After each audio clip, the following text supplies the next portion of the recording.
O que estou prestes a compartilhar com você não é apenas mais uma história. É uma mensagem urgente, que veio direto do próprio céu. Fui instruído a entregá-lo antes que o tempo acabasse. Meu nome é Lydia Bennett, e experimentei a morte por 11 minutos e 42 segundos. Aquela manhã fatídica começou como qualquer dia comum faria. A luz do sol derramou suavemente pelas janelas da minha cozinha, banhando tudo em um brilho quente, enquanto meus netos, Ethan e Lily, estavam sentados à mesa do café da manhã. O perfume reconfortante da torrada de canela encheu o ar, e o som das notícias da manhã tocou suavemente ao fundo.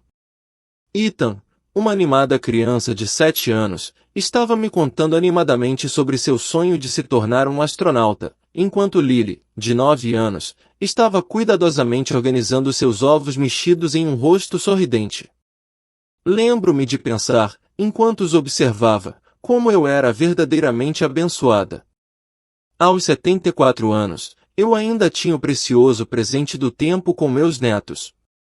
Seus pais foram para uma conferência médica, deixando-me com a responsabilidade de cuidar de seus pequenos, e eu não poderia ter ficado mais grato pela alegria que eles trouxeram para minha vida. Mas o que eu não sabia então, o que eu não poderia saber, era que essa manhã aparentemente comum estava prestes a mudar tudo.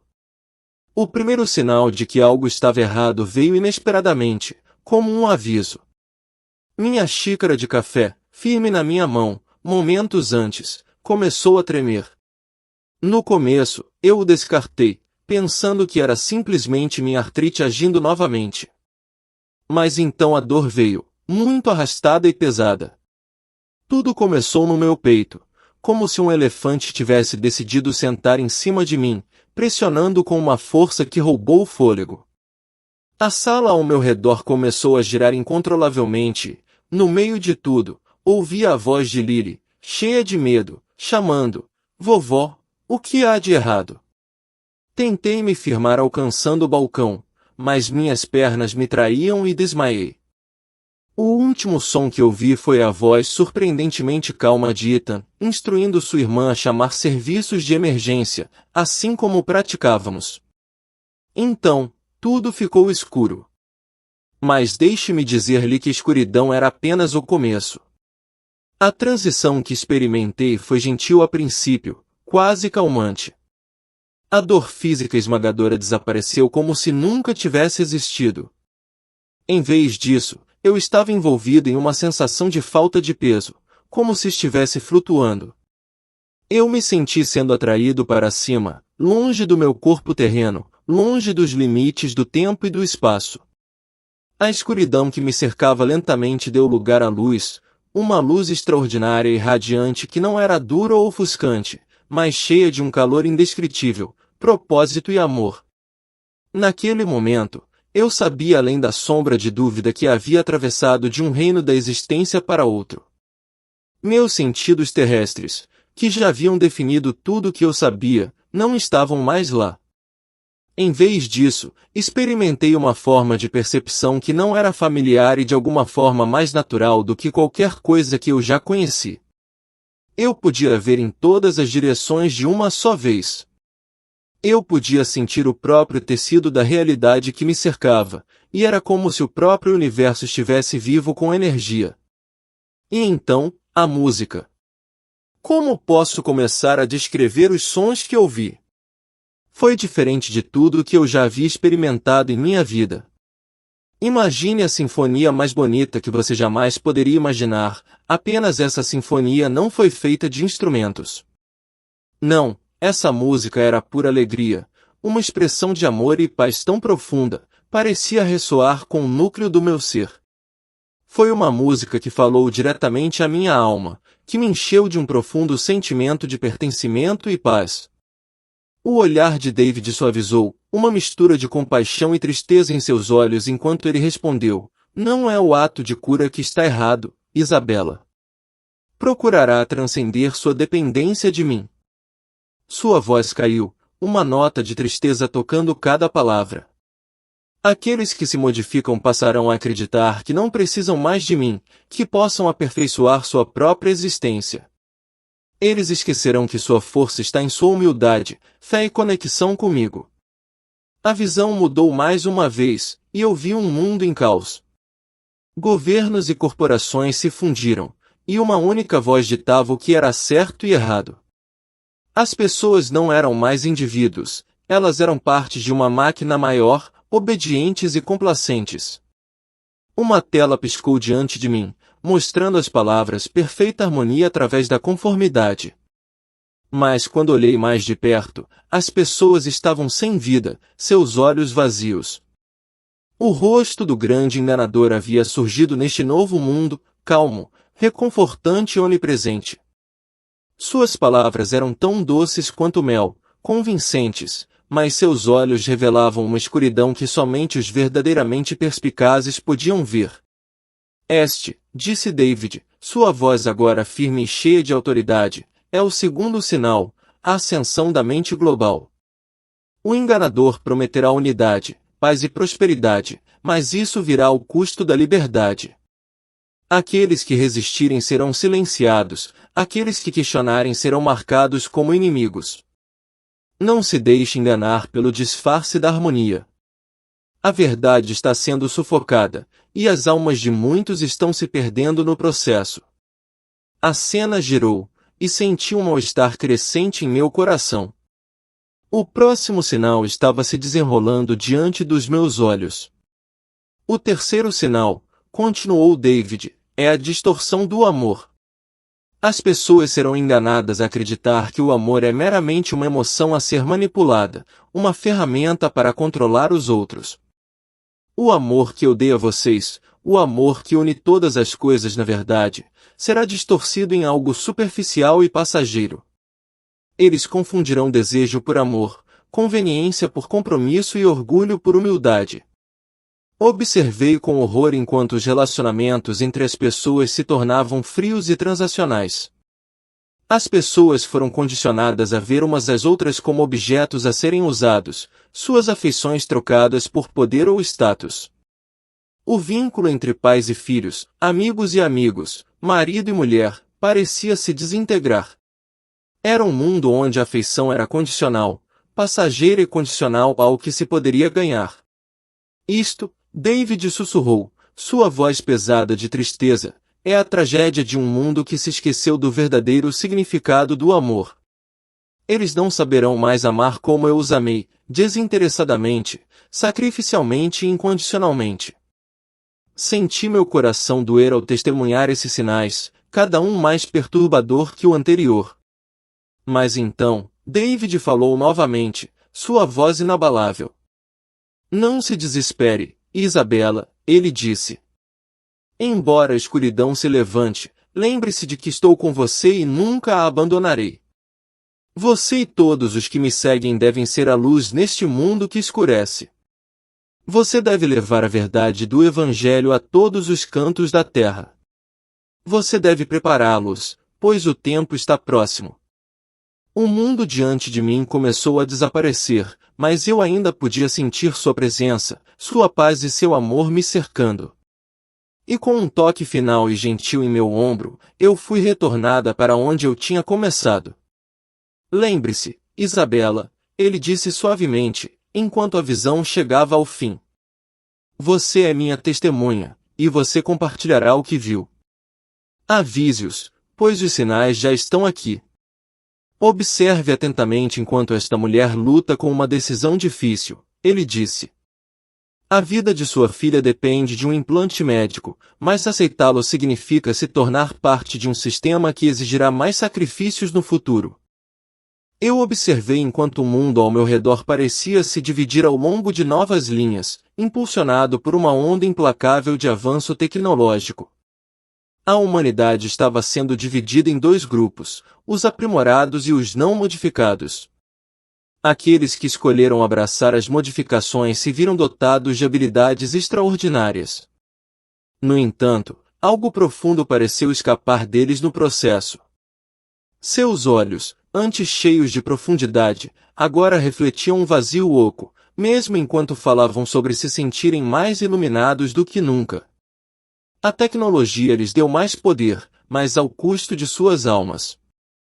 Meus filhos devem entender, Mark falou com urgência silenciosa, que seus corpos são templos do Espírito Santo.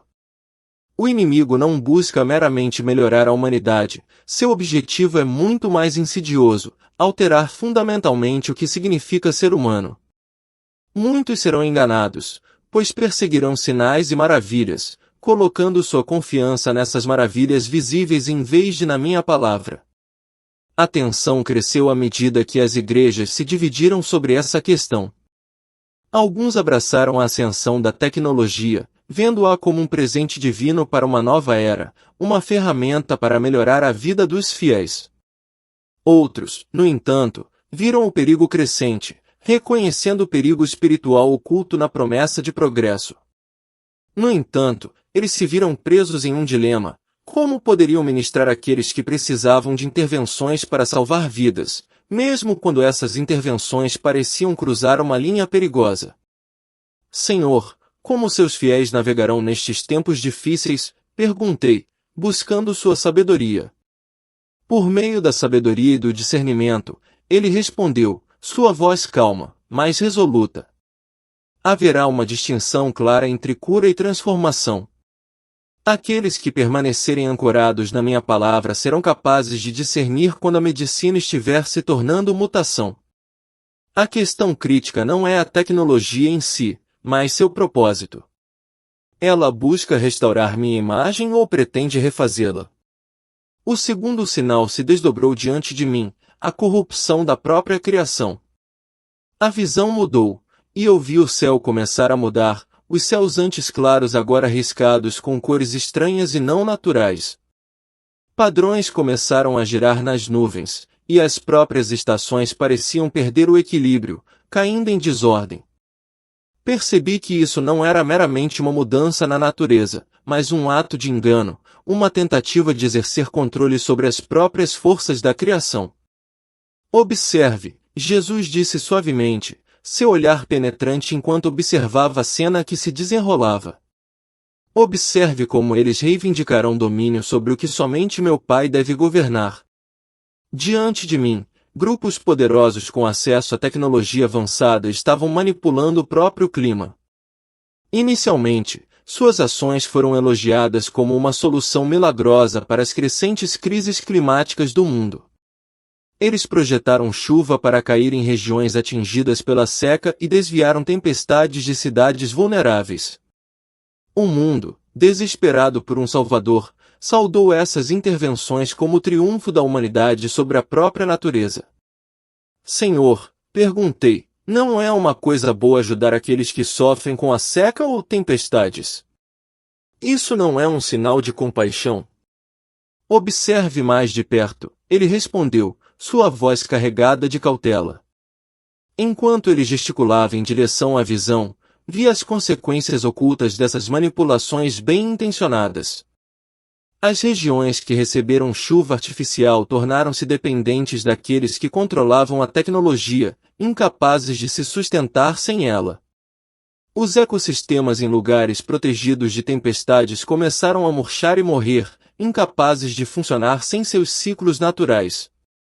Eles ferirão a criação de meu Pai, Jesus explicou com tristeza em sua voz, e então se apresentarão como sua única esperança. Por meio do medo e de falsas soluções, eles levarão muitos à escravidão.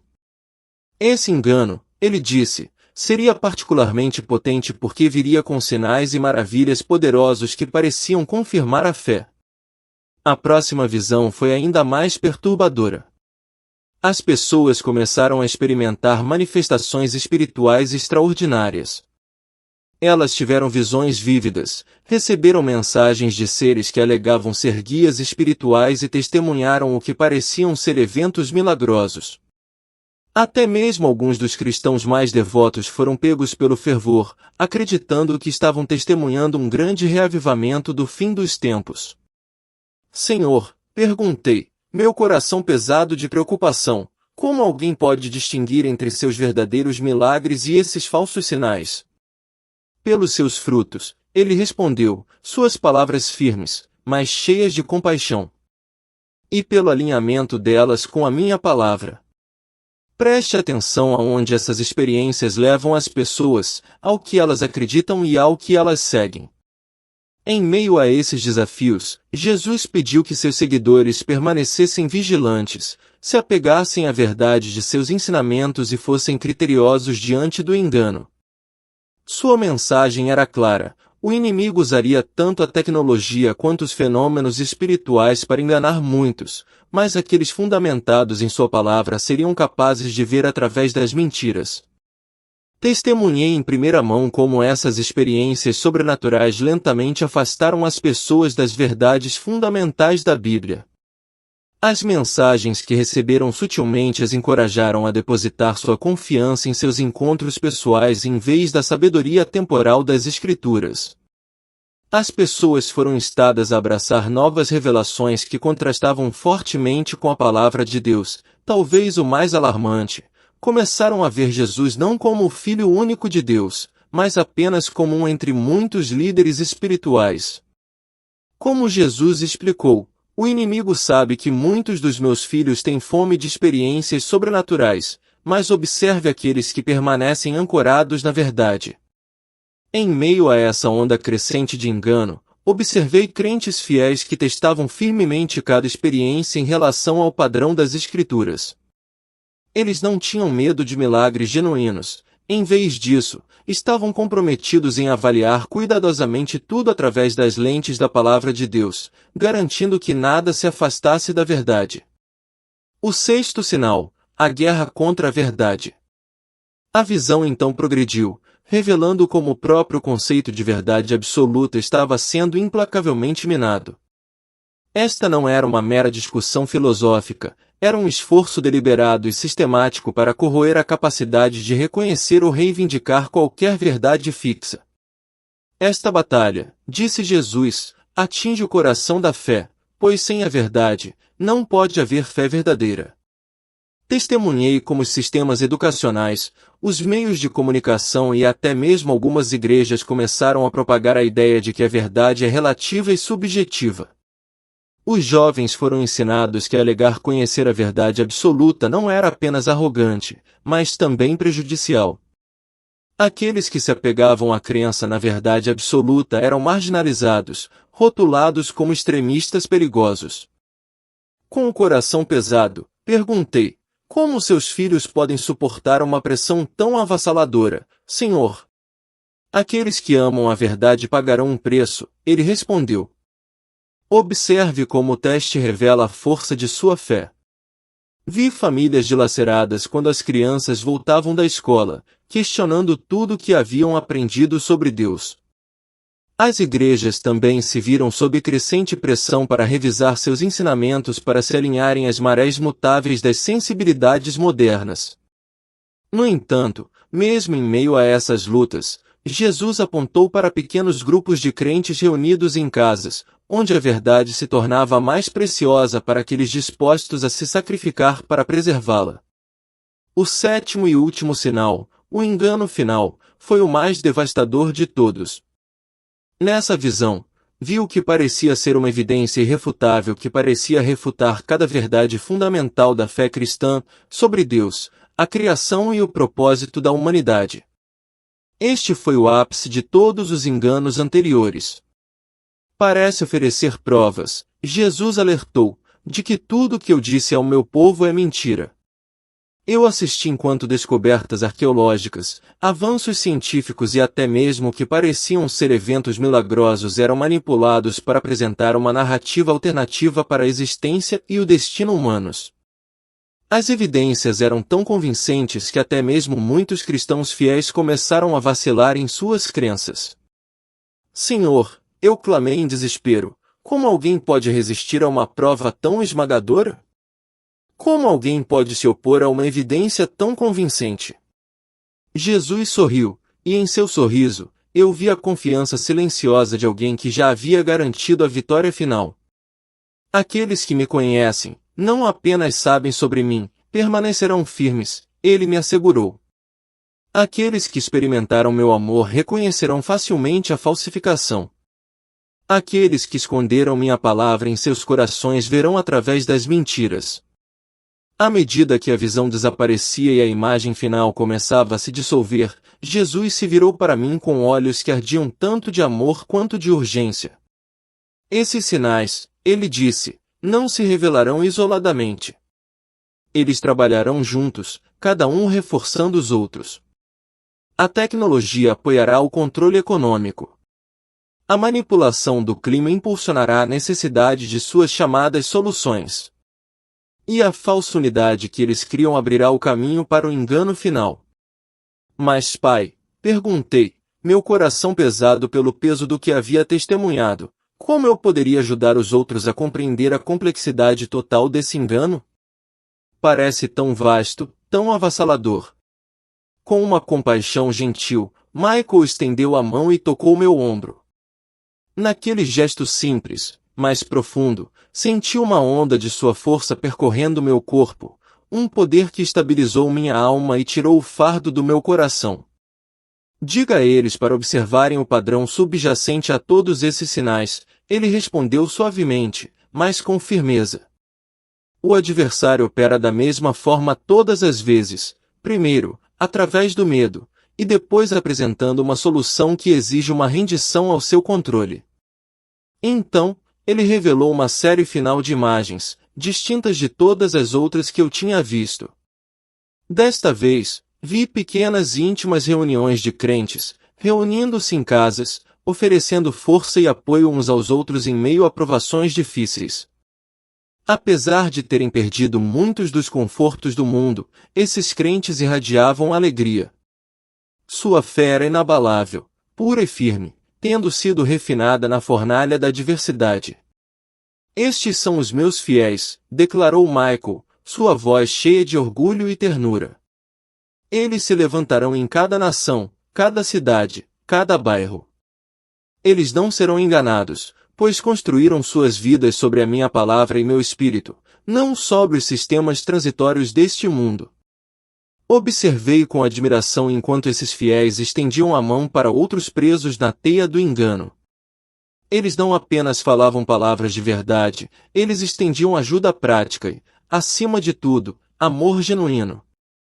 Eles não tinham medo de falar a verdade, mas suas palavras eram sempre temperadas com compaixão, conscientes da jornada que eles próprios fizeram para chegar ao entendimento. Olhe atentamente, disse Michael, chamando minha atenção. Veja como eles se preparam. Eu os vi profundamente imersos nas Escrituras, não apenas lendo, mas se envolvendo em discussões profundas, memorizando versículos e ensinando aos seus filhos as verdades atemporais da Palavra de Deus. Eles estavam construindo comunidades fortes e interdependentes, aprendendo a apoiar uns aos outros e adquirindo as habilidades necessárias para viver de forma mais simples e sustentável.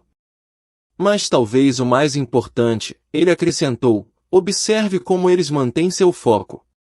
As cenas que se desenrolaram diante de mim mostraram esses crentes segurando sua alegria e paz, mesmo diante de imensas dificuldades. Eles não foram consumidos pelo medo, nem ficaram obcecados com os sinais. Em vez disso, eles viveram em antecipação confiante de seu retorno, seguros no conhecimento de que sua esperança não repousava nas coisas temporárias deste mundo, mas nas promessas eternas de Deus. Os sinais, Michael explicou com clareza, não são feitos para incutir medo. Eles são feitos para despertar meu povo, para prepará-los. Aqueles que estão enraizados em mim permanecerão firmes. Eles serão minha luz no meio da escuridão, minha verdade em um mundo de mentiras, meu amor em uma sociedade que está ficando mais fria a cada dia. Então, algo se agitou dentro de mim, um lampejo de esperança. No meio de todo o engano e escuridão crescente, testemunhei algo extraordinário, reavivamento. Não o reavivamento falsificado de sinais sobrenaturais chamativos, mas um movimento genuíno de arrependimento e retorno a Deus. Olhos que antes estavam cegos para a verdade agora estavam sendo abertos. Aqueles que antes tinham comprometido sua fé agora estavam encontrando coragem para permanecer firmes pela verdade. É por isso que você deve compartilhar o que viu, disse Michael, sua voz cheia de urgência e compaixão. não apenas para alertar sobre a escuridão que se aproxima, mas para preparar meu povo para sua melhor hora nos tempos mais difíceis. A verdadeira fé brilhará mais intensamente no engano mais profundo. A verdade se tornará a mercadoria mais preciosa. Quando me senti começando a retornar ao meu corpo físico, Michael me falou uma mensagem final: diga a eles que estou com eles sempre, até o fim dos tempos. Diga a eles que nenhum engano, não importa quão poderoso, será forte o suficiente para arrebatá-los da minha mão, se eles realmente me pertencem.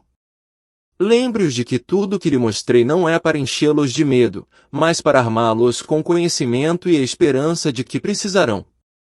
Esses sinais já estão começando a se revelar, ele disse, mas ainda não estão completos. Ainda há tempo para se preparar. Prepare-se agora, ainda há tempo para fortalecer sua fé e ainda há tempo para construir comunidades enraizadas na verdade e no amor. Incentive outros a usar esse tempo com sabedoria.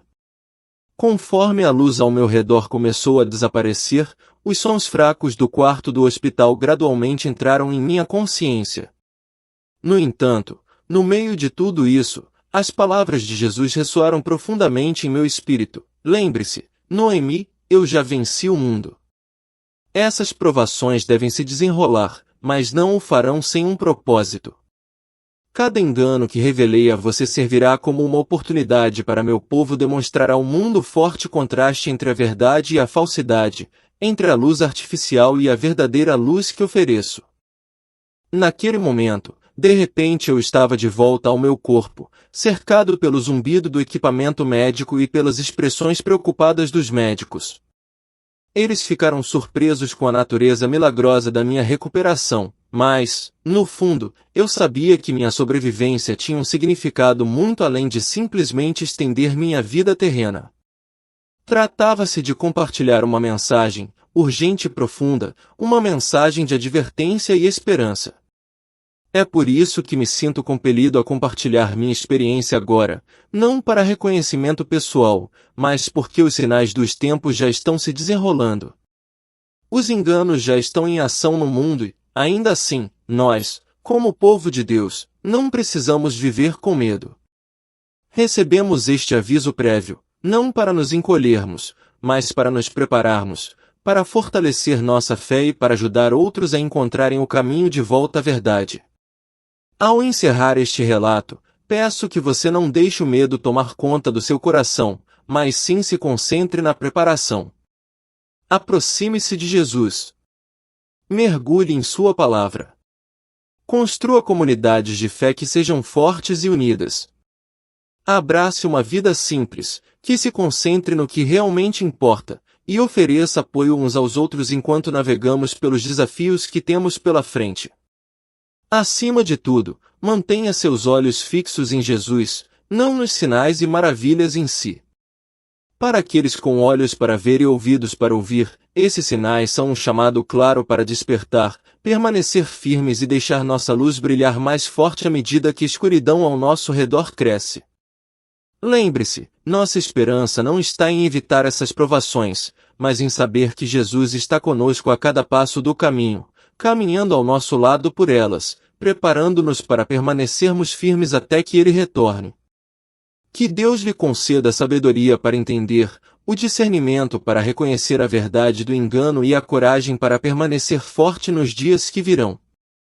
E nunca se esqueça das palavras de Jesus: quando essas coisas começarem a acontecer, levantem-se e levantem as suas cabeças, porque a sua redenção está próxima.